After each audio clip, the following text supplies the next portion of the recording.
دیکھیں مفتی تقی عثمانی صاحب نے اپنے زوم میں حضرت امیر معاویہ رضی اللہ تعالیٰ عنہ کے دفاع کے اوپر ایک کتاب لکھی ہے،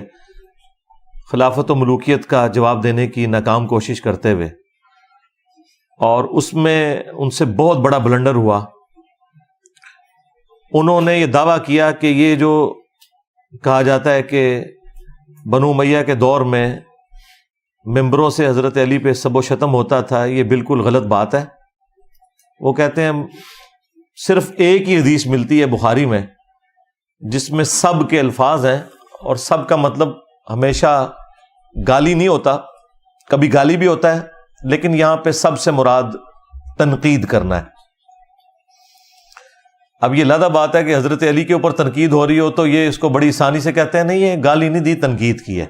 اور دوسرے کسی خلیفہ کی بات آ جائے تو ان لوگوں کی رگ پھڑک جاتی ہے۔ تو اس پہ میں نے کہا تھا کہ اگر تو یہ تقی عثمانی صاحب نے غلط بیانی جان بوجھ کر کی ہے تو منافقت کی ہے، لیکن یہ تو بہت بڑا حکم ہے، ہم یہ سمجھتے ہیں کہ انہوں نے جان بوجھ کے ایسا نہیں کیا ہوگا، لا علمی میں کیا، یعنی وہ اس ٹاپک سے لا علم ہے۔ اور یہی ہم آپ کو بتانا چاہ رہے ہیں کہ جن علماء کے پیچھے آپ لگے ہوئے ہیں،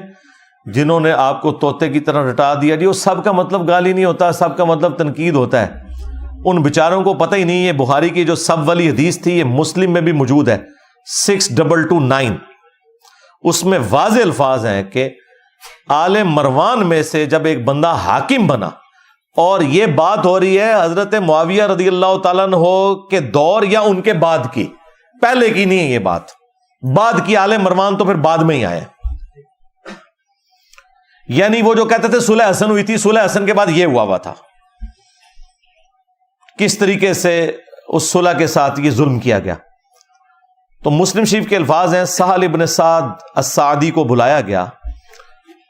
اور کہا گیا کہ آپ ممبر پر چڑھ کر حضرت علی کے اوپر لعنت کریں، نعوذ باللہ، لعنت کے الفاظ ہیں، اگر یہ نہیں کہہ سکتے تو کہو لعن اللہ ابو تراب، ابو تراب مٹی والے پر لعنت، نعوذ باللہ۔ اچھا، اور ممبر پر، اب بخاری میں تو سب کے لفظ تھے، مسلم نے اس کے کھول کے بیان کر دیا، میری ویڈیوز نہیں دیکھی تھی امام مسلم نے، انہوں نے جو صحیح بات تھی وہ امت تک پہنچا دی۔ اب انہوں نے انکار کیا، اور جب انہوں نے کہا کہ آپ کہہ دو ابو تراب پہ، تو اس پہ حضرت سہل ابن سعد السعدی جو ہے وہ ہنسنا شروع ہو گئے، انہوں نے کہا تم اس نام کو برا سمجھ رہے ہو، اور حضرت علی اس نام سے بہت خوش ہوتے تھے۔ بنو امیہ کے لوگ حضرت علی کو ابو تراب کہتے تھے حقارت کی وجہ سے، مٹی والا،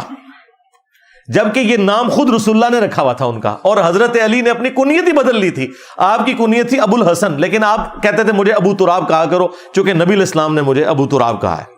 اچھا، اب بنو امیہ تو سمجھتے تھے یہ، اب ان کا علمی لیول دیکھ لیں تقی عثمانی صاحب کا، اور ان کے بڑے تھے وہ لوگ، وہ پوچھتے آگے سے سہل ابن سعد السعدی کو یہ ابو تراب نام کیسے پڑا، یعنی ان کے بڑوں کو بھی کچھ نہیں پتا تھا کہ حضرت علی کی یہ کنیت ہے، یعنی یہ صرف یہ جاہل نہیں ہے، ان کے بڑے بھی جاہل تھے اس زمانے کے لوگ۔ تو حضرت سہل ابن سعد السعدی نے کہا کہ میں تمہیں بتاتا ہوں، اصل میں ہوا یوں کہ میاں بیوی ہونے کے ناطے ایک دفعہ حضرت علی اور سیدہ فاطمہ علیہم السلام کا آپس میں جھگڑا ہو گیا، حضرت علی ناراض ہو کے گھر سے نکل گئے، جو میں اکثر کہتا ہوں کہ شریف شوہر وہی ہے کہ جب بیوی سے جھگڑا ہو تو خود نکل جائیں، ہاں اسی طریقے سے ہی آپ اپنے معاملات کو اچھا لے کے چل سکتے ہیں۔ اور جا کے وہ مسجد میں لیٹ گئے ڈائریکٹ زمین کے اوپر، نبی الاسلام نے ایک صحابی کو بھیجا کہ ڈھونڈو کدھر گئے ہیں، تو بتایا گیا اس طرح مسجد میں وہ لیٹے میں۔ اب یہ بھی ہو سکتا تھا کہ نبی الاسلام کہتے کہ علی کو بلاؤ، وہ خود حاضر ہوتے قدموں میں، لیکن نبی الاسلام نے اپنی محبت کا اظہار فرمایا، اور آپ صلی اللہ علیہ وآلہ وسلم بنفس نفیس خود تشریف لے گئے، اور حضرت علی مٹی میں لیٹے ہوئے تھے، نیند کی حالت میں تھے، آپ نے اپنے مبارک ہاتھوں سے ان کے جسم سے مٹی جھاڑی اور کہا اٹھ ابو تراب، اٹھ اے مٹی میں لپٹنے والے اٹھ۔ اب یہ نام اتنا ان کو پسند آیا، ان کے لیے تو یہ لائف ٹائم کی اچیومنٹ تھی نا، مجھے بتائیں ایک امتی کے لیے اس سے بڑی کوئی اچیومنٹ ہو سکتی ہے کہ اللہ کا محبوب آ کے اسے خود اٹھائے اور اپنے مبارک ہاتھوں سے اس کی مٹی صاف کرے؟ تو ان کے لیے نام تو سب سے بڑھ کر محبوب تھا، انہوں نے اپنے آپ کو ابو تراب کہنا شروع کر دیا. تو یعنی بنو امیہ جس نام کو بگاڑتے تھے وہ حضرت علی کی خوشی کا نام تھا، اور وہ اپنے ذوم میں یہ سمجھتے تھے کہ ہم اس کو بگاڑ رہے ہیں. علی وہ اس لیے نہیں کہتے تھے کہ علی کا تو مطلب ہے اونچی شان والا، یہ تو اللہ کا بھی نام ہے، وَهُوَ الْعَلِيُّ الْعَظِيمُ، لیکن وہ العلی، یہ صرف علی. تو حضرت سہل ابن سعد السعدی نے ابو تراب نام کی حقیقت ان کو بتا دی. بس آپ نے یہ یاد رکھنا ہے کہ جب بنو امیہ ابو تراب کہے تو آپ سمجھ لیں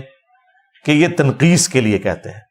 اور جب بنو امیہ کے لوگ سب کی بات کریں تو اس کا مطلب کیا ہوتا ہے؟ لعن اللہ ابا تراب. صحیح مسلم 6229. یہ غدیر خم کی جو حدیث ہے قرآن اور اہل بیت، جو 4 حدیث ہیں 6225 سے لے کر 6228 تک، اس سے اگلی حدیث یہ ہے